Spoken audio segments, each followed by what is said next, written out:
Welcome to Reformed Thinking. Today, we're doing a deep dive into a really foundational piece of Scripture. We are. We're looking at Psalm 2. And specifically through the lens of Charles Spurgeon's insights. He gave it quite a title, didn't he? He did, the Psalm of Messiah the Prince. That designation itself tells you a lot about Spurgeon's focus here. Absolutely.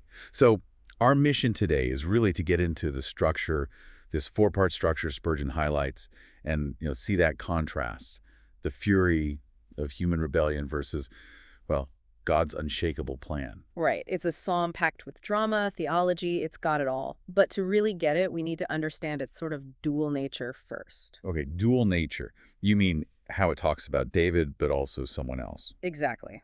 On one level, the literal level, it's about King David. Him being established on his throne in Zion, facing opposition from neighboring kings. History backs this up. We see that struggle in Samuel and Chronicles. It makes sense historically. It does. That's the type, you could say. But then the language, it just escalates, doesn't it? Spurgeon notes it becomes too bold and glaring for just David. How so? Well, the promises, the scope of dominion.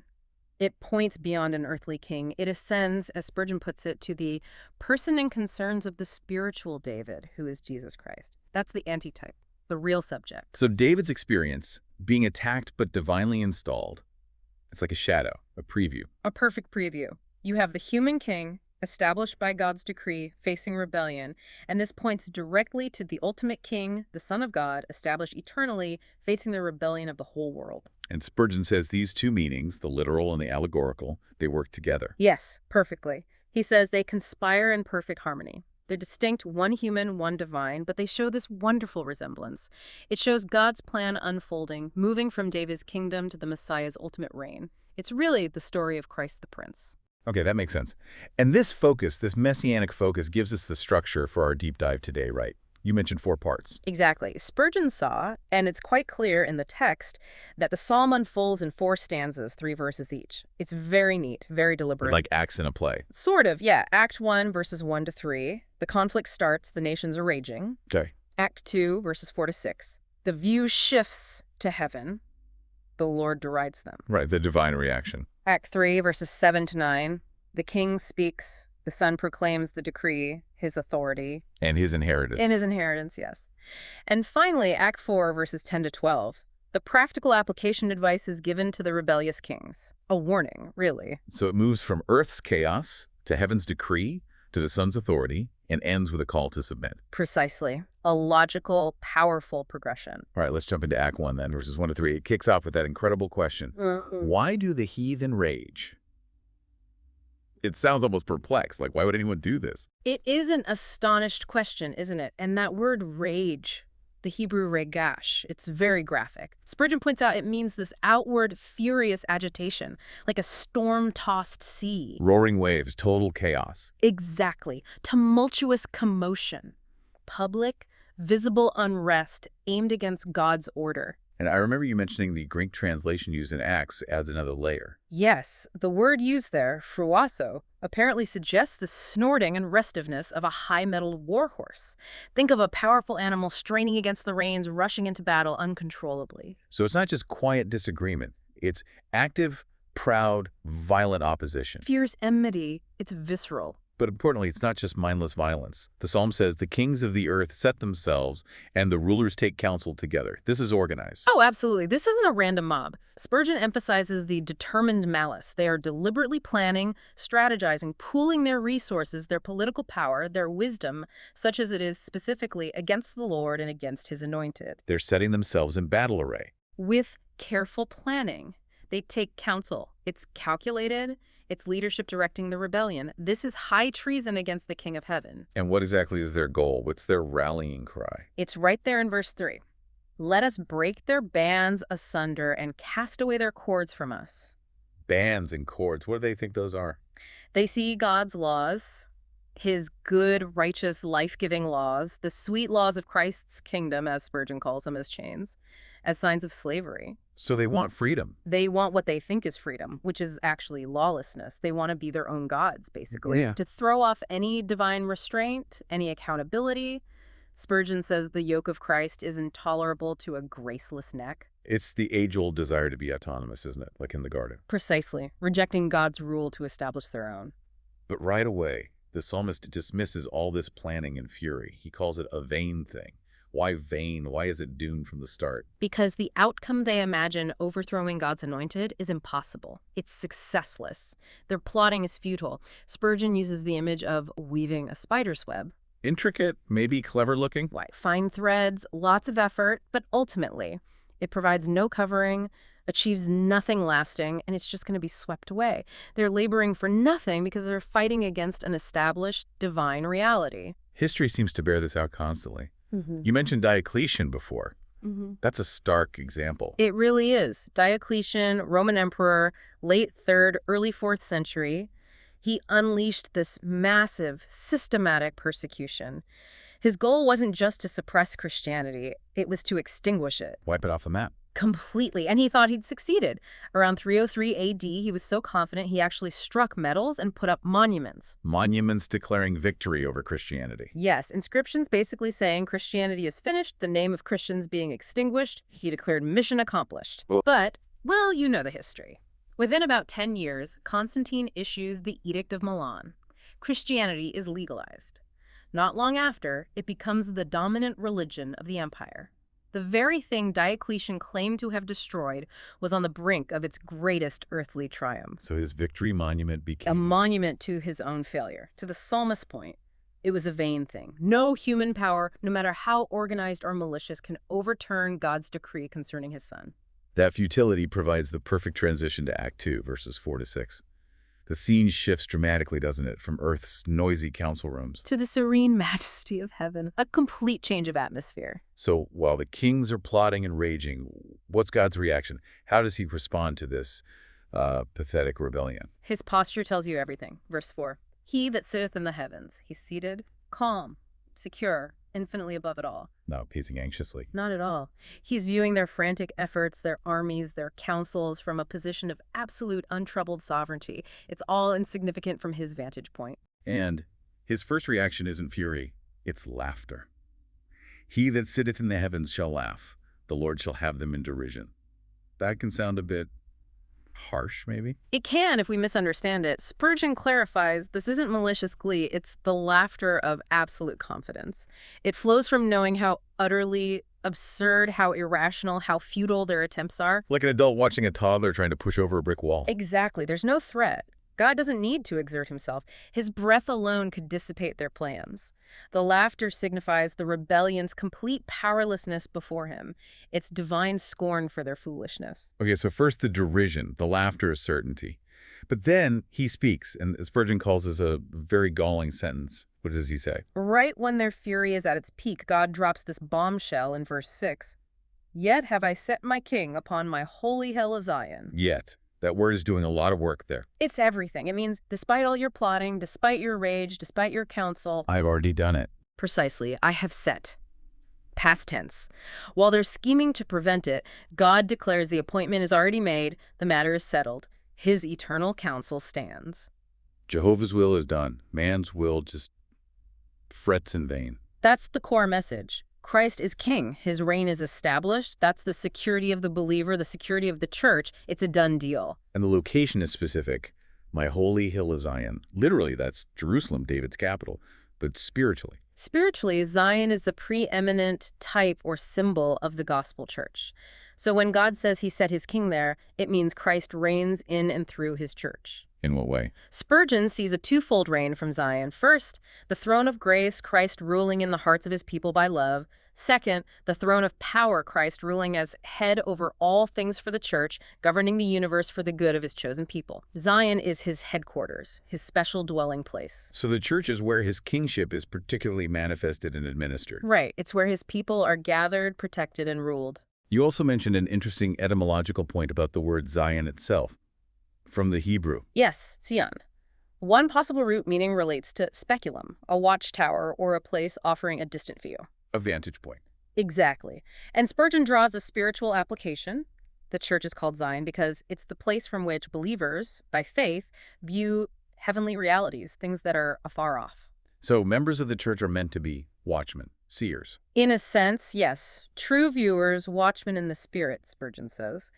Their role, residing in Zion, is to keep watch, understand the spiritual landscape, guard against sin, and see reality from God's perspective, the perspective that the king is on his throne, no matter what the world looks like. So being in Zion, in the church, gives you that high ground, that heavenly perspective on earthly events. That's the idea. You see the settled decree, you see the king, and that sight becomes your security, your fortification, even amidst the raging of the nations. Okay, that brings us to Act 3, verses 7 to 9. God the Father spoken from heaven, confirming the decree. Now who speaks? Now the Son himself steps forward. The Anointed One, the Messiah, the Prince. He declares the decree from his own perspective.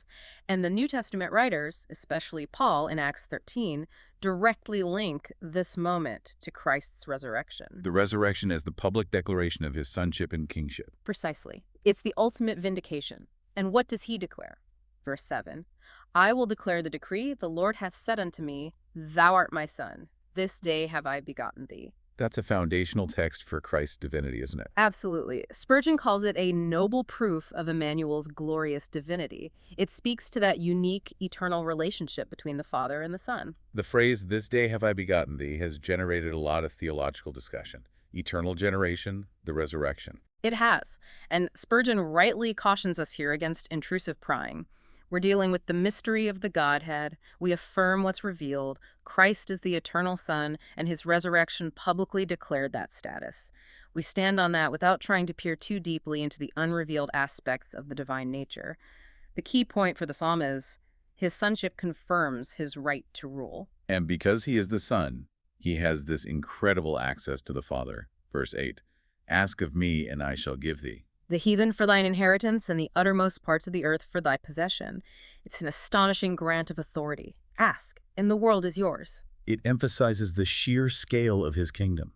It's not just Israel, not just the church. It's global, universal dominion. Every nation, every person falls under his rightful ownership and authority. He inherits it all.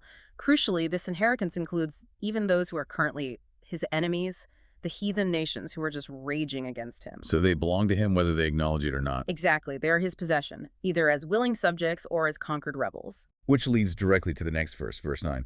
What happens to those who don't submit? Those who resist this universal king? He rules them with a different instrument. Not the golden scepter of grace, but the rod of iron.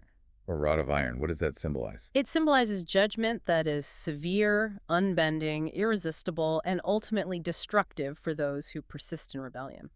Iron doesn't yield. It breaks whatever stands against it. So the choice is to bend willingly or be broken forcibly. That's the stark reality presented.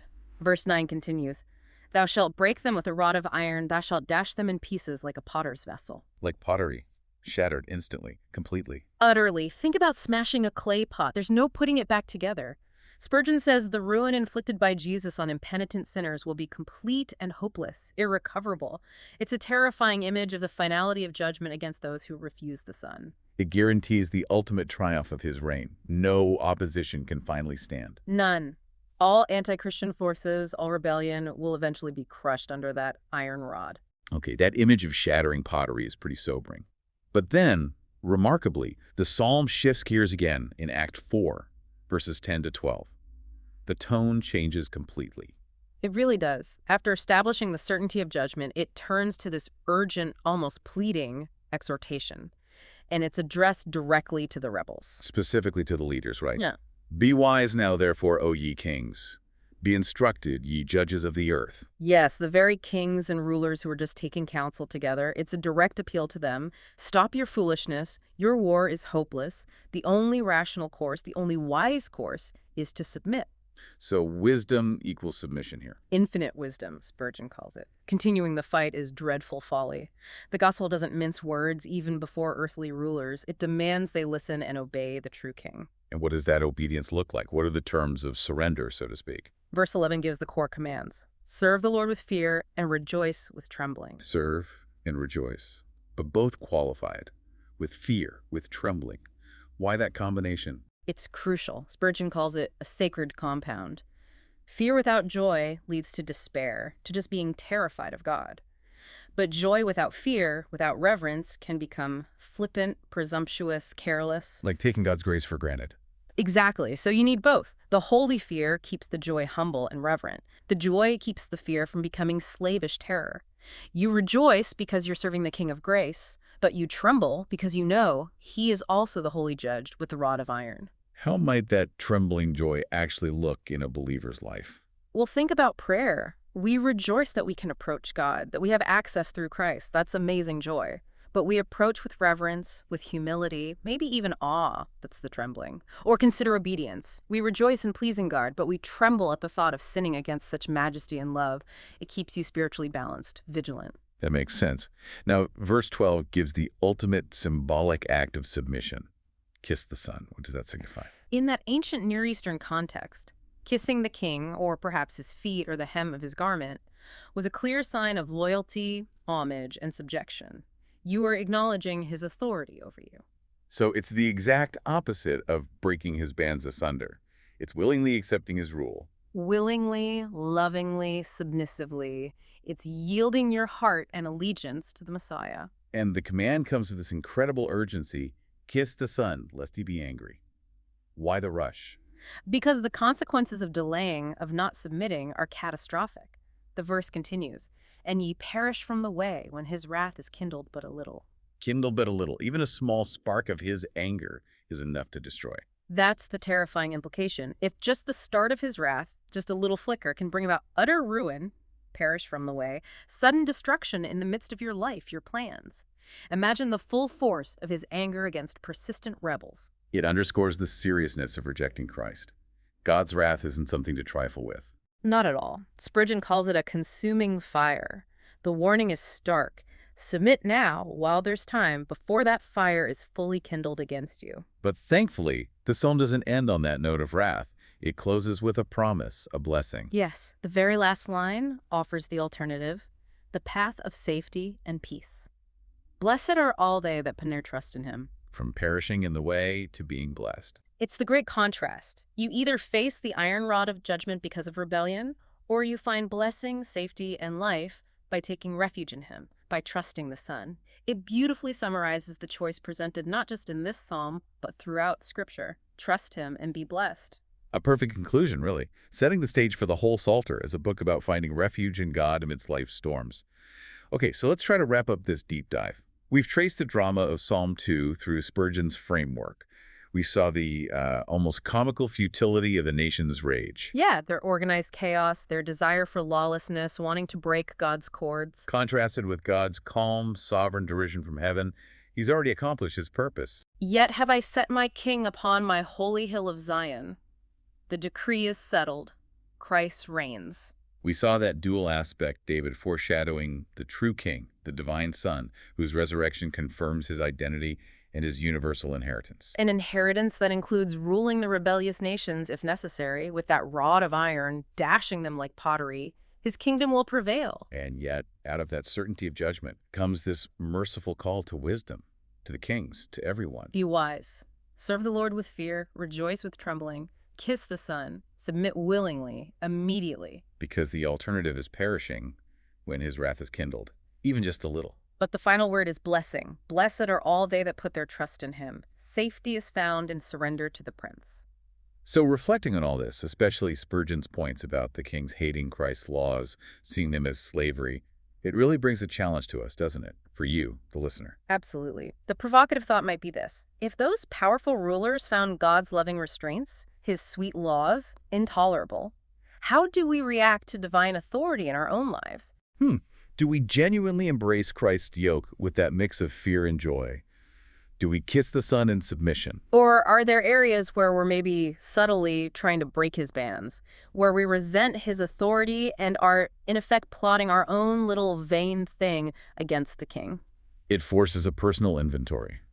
Are we finding blessing by trusting him, or are we setting ourselves up, however unintentionally, against that iron rod? That's the question Psalm 2 leaves us with. Yield to the prince, find blessing, resist, and face the consequences. A powerful challenge indeed.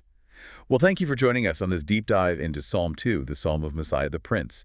Keep seeking knowledge, keep reflecting, and we'll see you next time on Reformed Thinking.